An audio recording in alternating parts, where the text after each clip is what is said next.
A great leader also has the ability to make people an inch taller in his presence. ये कहना है इन्फोसिस के को founder sir Narayan मूर्ति का। सो बेसिकली आज हम बात करने वाले हैं इंडिया की जानी मानी टेक कंपनी इन्फोसिस के बारे में कि कैसे इन्फोसिस स्टार्ट हुई, कैसे एक छोटे से कंपनी से लेकर इंडिया की चौथी लार्जेस्ट कंपनी बनी, कैसे इंडिया की सेकंड लार्जेस्ट आईटी कंपनी बनी। आज सब जानेंगे इस वीडियो में। सो तैयार हो आज का ज्ञान लेने के लिए? So let's get started without any delay. How did Infosys start? 1975 के बाद कस्टमाइज सॉफ्टवेयर की डिमांड बढ़ने लगी थी और इस बड़ी अपॉर्चुनिटी को सामने देखकर सर नारायण मूर्ति ने इन्फोसिस स्टार्ट करने के बारे में सोचा और 1981 में पुणे में इन्फोसिस स्टार्ट हुई। बेसिकली इन्फोसिस 10,000 में स्टार्ट हुई थी, जो कि सर नारायण मूर्ति ने अपनी वाइफ सुधा मूर्ति से लिए थे। और NR Narayana Murthy, Ashok Arora, S Gopal Krishnan, SD Shibulal, NS Raghavan, Nandan Nilekani and K Dinesh, इन सातों ने मिलकर इन्फोसिस स्टार्ट किया। और इन्फोसिस स्टार्ट करने से पहले यह Patni computer services that is PCS में ये एम्प्लॉय थे, वहाँ पे ये काम करते थे। और इन्फोसिस का पहला ऑफिस सर नारायण मूर्ति के हाउस का रूम बना, क्योंकि सर नारायण मूर्ति का कहना है think big, don't hesitate to start small, यानी बड़ा सोचो, बड़ा सोचकर छोटी शुरुआत करने में शर्माओ मत। 1991 के लिबरलाइजेशन से पहले इंडिया में बिजनेस करना बहुत ही डिफिकल्ट टास्क था। उस टाइम पे इंडिया में बिजनेस फ्रेंडली इन्वायरमेंट नहीं था, हर कोई बिजनेस नहीं करता था, बहुत कम लोग बिजनेस करते थे और उसमें सक्सेस हो पाते थे। क्योंकि कंपनी का रजिस्ट्रेशन करवाना, टेक्निकल पार्ट्स हो गए या मशीनरी हो गई, उनको अदर्स कंट्रियों से इंपोर्ट करवाना, इसमें बहुत टाइम लग जाता था। इनफैक्ट सर नारायण मूर्ति बताते हैं कि उन्हें टेलीफोन कनेक्शन के लिए 1 साल का वेट करना पड़ा था और कंप्यूटर के लिए उन्हें 2 साल का वेट करना पड़ा था। इतना पेशेंस रखना पड़ता था। आप सोच सकते हो कि आज के टाइम पे और उस टाइम पे बिजनेस करने में कितना फ़र्क है, पर लेकिन फिर भी सर नारायण मूर्ति ने बिजनेस स्टार्ट किया। 1983 में इन्फोसिस पुणे से बेंगलोर शिफ्ट हो गई और आईटी बिजनेस में इन्फोसिस नहीं थी, तो अमेरिकन मार्केट में इन्फोसिस का इतना नाम नहीं था, तो इन्होंने कर्ट सेल्मन एसोसिएशन से जॉइंट वेंचर किया। पर लेकिन 1989 में ये जॉइंट वेंचर कोलैप्स हो गया। अब आप सोचो कि आप किसी काम को करने में 7-8 साल से लगे हुए हो, पर लेकिन आपको पता चलता है कि वो काम बिगड़ गया है, अब उस काम को आपको वापस करना पड़ेगा, तो आपकी क्या हालत होगी? वही हालत हुई इन्फोसिस के फाउंडर्स की। कंपनी उसी लेवल पे पहुंच गई जिस लेवल से कंपनी ने स्टार्ट किया था, और इसी कारण कंपनी के को फाउंडर अशोक अरोरा कंपनी को छोड़कर चले गए। और सर नारायण मूर्ति ने सबको क्लियर कर लिया था कि जो भी कंपनी को छोड़कर जाना चाहता है जा सकता है, पर लेकिन मैं इन्फोसिस को ग्रो करूँगा, मैं इन्फोसिस को आगे बढ़ाऊँगा, चाहे कुछ भी हो जाए। और फिर कोलैप्स के बाद इनके पास इतना पैसा भी नहीं था और रेवेन्यू भी बहुत कम जनरेट हो रही थी, इसलिए इन्हें अपने एक्सपेंसेस को कम करना था। सो अपने एक्सपेंसेस को कम करने के लिए ये जहाँ भी जाते हैं वहाँ महंगे होटल की जगह सस्ते होटल पर रुकते हैं, कार में ट्रैवल करने की जगह बस में या पैदल ट्रैवल करते। यानी लाइफ में इतनी बैड सिचुएशंस भी आई इन्फोसिस के फाउंडर्स के लिए, पर लेकिन फिर भी वह अपने पाथ से हिले नहीं, आगे बढ़ते गए। उनके जो फ्रेंड्स थे वो कार खरीद रहे थे, घर खरीद रहे थे, इंजॉय कर रहे थे, पर लेकिन इन्फोसिस के फाउंडर्स वो अभी भी मेहनत कर रहे थे। पर लेकिन कहते हैं ना, बुरे वक्त का भी बुरा वक्त आता है, तो वही बात है, इन्फोसिस का आता है फेज 2। 1991 के लिबरलाइजेशन के बाद बिजनेस करने में कई कंडीशंस हट जाती है, कई पाबंदियाँ हट जाती है, इससे इन्फोसिस को बहुत फ़ायदा मिलता है। और 1991 के लिबरलाइजेशन के बाद इन्फोसिस ग्रो करने लग जाती है। और फिर 1993 में इन्फोसिस अपना आईपीओ लॉन्च करती है, पर लेकिन वो अंडर सब्सक्राइब होता है। पर लेकिन मॉर्गन स्टैंड ने कंपनी के 13% स्टेक खरीदकर कंपनी को बेल आउट कर लिया। लिस्टिंग के दिन इन्फोसिस का स्टॉक 60% प्रीमियम के साथ खुला और 1993 में इन्फोसिस की रेवेन्यू $5 मिलियन थी और उस टाइम 200 एम्प्लॉयज़ इन्फोसिस में काम करते थे। पर लेकिन 1999 में इन्फोसिस की रेवेन्यू $100 मिलियन हो गई और 2004 में इन्फोसिस की रेवेन्यू $1 बिलियन हो गई और 2017 में इन्फोसिस की रेवेन्यू $10 बिलियन हो गई है। नास्डैक जो कि अमेरिका का स्टॉक एक्सचेंज है, वहाँ पे लिस्ट होने वाली इन्फोसिस पहली इंडियन आईटी कंपनी है।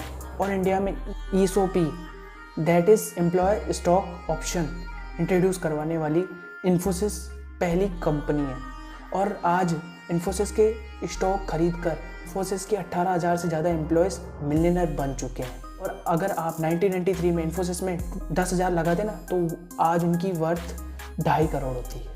सो सर नारायण मूर्ति का कहना है, our asset walk out of the door each evening, we have decide to make sure that they come back the next morning. सीधे सीधे शब्दों में कहूँ तो सर नारायण मूर्ति कहना चाहते हैं कि हम पे डिपेंड करता है कि हम अपने पैसों को कहाँ लगाते हैं।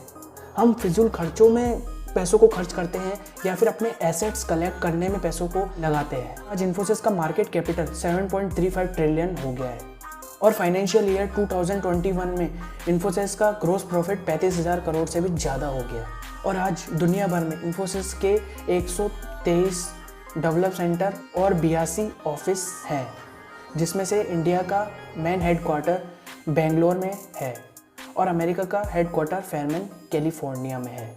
और आज इंडिया की एजुकेशन सिस्टम को सुधारने के लिए इन्फोसिस ने मैसूर में दुनिया की सबसे बड़ी corporate university the Infosys global centre को बनाया है, जो कि 337 एकड़ में फैली हुई है।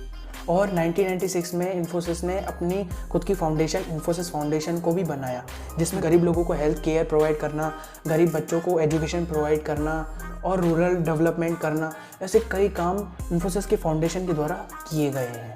और आज इन्फोसिस इंडिया की चौथी सबसे लार्जेस्ट कंपनी बन चुकी है और TCS के बाद सेकंड लार्जेस्ट IT कंपनी बन चुकी है इंडिया की। सो सर नारायण मूर्ति कहते हैं, growth is painful, change is painful, but nothing is painful as staying stuck where you do not nothing। यानी किसी जगह पे रुक जाना, बैठ जाना, उसके बराबर दर्द और कुछ भी नहीं हो सकता। सो इन्फोसिस की केस स्टडी से हमें 3 लर्निंग्स मिलती है। First, maintain consistency. हमें अपनी कंसिस्टेंसी को मेंटेन करके रखना चाहिए। अगर आपका गोल बड़ा है, आपने कुछ अलग करने के बारे में सोचा है, तो आपकी लाइफ में डिफ़िकल्टीज तो आएगी, क्योंकि आपने कुछ अलग करने के बारे में सोचा है। और इंसान जब अलग करने के बारे में सोचता है तो उसकी लाइफ में बहुत डिफ़िकल्टीज आती हैं, पर लेकिन जो कंसिस्टेंसी को मेंटेन करके रखता है वही सक्सेस हो पाता है। Second, B patience in life. यानी अपनी लाइफ में धैर्य रखो। अगर कुछ करना चाहते हो तो उसके लिए पहले धैर्य रखना होता है, पेशेंस रखना होता है। बेसिकली अपनी यूथ में पेशेंस की बहुत कमी है। हम पेशेंस नहीं रखते। हमें जो भी रिजल्ट चाहिए हमें 2-3 दिन में चाहिए, हमें रिजल्ट जल्दी से जल्दी चाहिए। पेशेंस नहीं है। ये हलवा थोड़ी ना जो 2-3 दिन में बन गया। अरे कुछ अलग कर रहे हैं तो पेशेंस तो रखना पड़ेगा ना। जैसे सर नारायण मूर्ति ने पेशेंस रखा, इतनी डिफ़िकल्टीज आने के बाद भी उन्होंने पेशेंस रखा और कंसिस्टेंसी बनाए रखी, तब जाके वो सक्सेसफुल हो पाए अपनी लाइफ में। अगर वो पेशेंस नहीं रखते, कंसिस्टेंसी बनाए नहीं रखते, तो आज भी वो एक मिडिल क्लास पर्सन होते। सो अपनी लाइफ में पेशेंस रखो। Third, understand each other. आप ये बताओ, सर नारायण मूर्ति को इन्फोसिस स्टार्ट करने के लिए पैसे किसने दिए थे? मैम सुधा मूर्ति ने ना। पता है आपको, सर नारायण मूर्ति ने इन्फोसिस स्टार्ट करने से पहले एक और कंपनी स्टार्ट की थी जिसका नाम था सॉफ्टनिक्स, पर लेकिन वो फेल हो गई। सर नारायण मूर्ति को वापस जॉब करनी पड़ी थी, पर लेकिन उन्होंने अपॉर्चुनिटी को देखा। उसके बाद वापस स्टार्टअप करने के बारे में सोचा है। तो जब सर नारायण मूर्ति ने अपनी वाइफ सुधा मूर्ति से पैसे मांगे ना, तो उन्होंने हाथों हाथ दे दिए। उन्होंने सेव करके रखे थे वो 10,000। आपको पता है उस ज़माने में 10,000 कितने बड़ी अमाउंट होती थी, पर लेकिन अपने द्वारा सेव किए गए पैसों को उन्होंने अपने हस्बैंड को दिया स्टार्टअप करने के लिए। ये भी बोल सकती थी सर नारायण मूर्ति को कि आप पहले भी स्टार्टअप कर चुके हो और तभी भी फेल हो चुके हो, तो अभी भी स्टार्टअप करोगे तो फेल हो जाओगे। लेकिन नहीं, इन्होंने उनको डीमोटिवेट नहीं किया, उनको मोटिवेट किया। और सर नारायण मूर्ति ने जब इन्फोसिस स्टार्ट किया तो उनके बीच में कई फेलियर आए थे, पर लेकिन उस टाइम पे मैम सुधा मूर्ति उन्हें मोटिवेट करती थी, तभी आज वो इतना ग्रो कर पाए। कैसे किए? क्योंकि उन दोनों ने एक दूसरे को समझा, तभी तो आज वो इतना ग्रो कर पाए, इतना बढ़ पाए। अगर कोई ये सर देख रहे हैं या कोई मैम ये वीडियो देख रहे हैं ना, तो आप अपनी पार्टनर के प्रति अंडरस्टैंड रहो। अब आप कहोगे कि बेटा तुमको कुछ नहीं पता है, तो अंकल जी और आंटी जी मैं आपको ये बता दूं कि अगर अपने ईगो को साइड में रखकर एक दूसरे को समझा जाए ना, तो आप इतना ग्रो कर जाओगे कि आपको खुद को ही पता नहीं है। तो अपने पार्टनर के प्रति इम्पोर्टेंस दिखाओ, तो आपके रिश्ते कभी बिगड़ेंगे नहीं और आप दोनों ग्रो होगे। So I hope this video is knowledgeable for you. और अगर वीडियो अच्छी लगी हो तो वीडियो को लाइक कर देना, चैनल को सब्सक्राइब भी कर देना और बेल आइकन दबा भी देना। और अपनी यूथ में, अपने फ्रेंडशिप ग्रुप में, व्हाट्सएप में अपने मम्मी पापा को और अपने रिलेशन में इस वीडियो को शेयर कीजिए ताकि उनकी नॉलेज बढ़ सके। नॉलेज बढ़ेगी तो टाइम वेस्ट की जगह टाइम इन्वेस्ट होता है। और कमेंट में बताओ मुझे कि अगली केस स्टडी किस पे चाहिए। मिलते हैं अपने अगले वीडियो में। Have a nice day.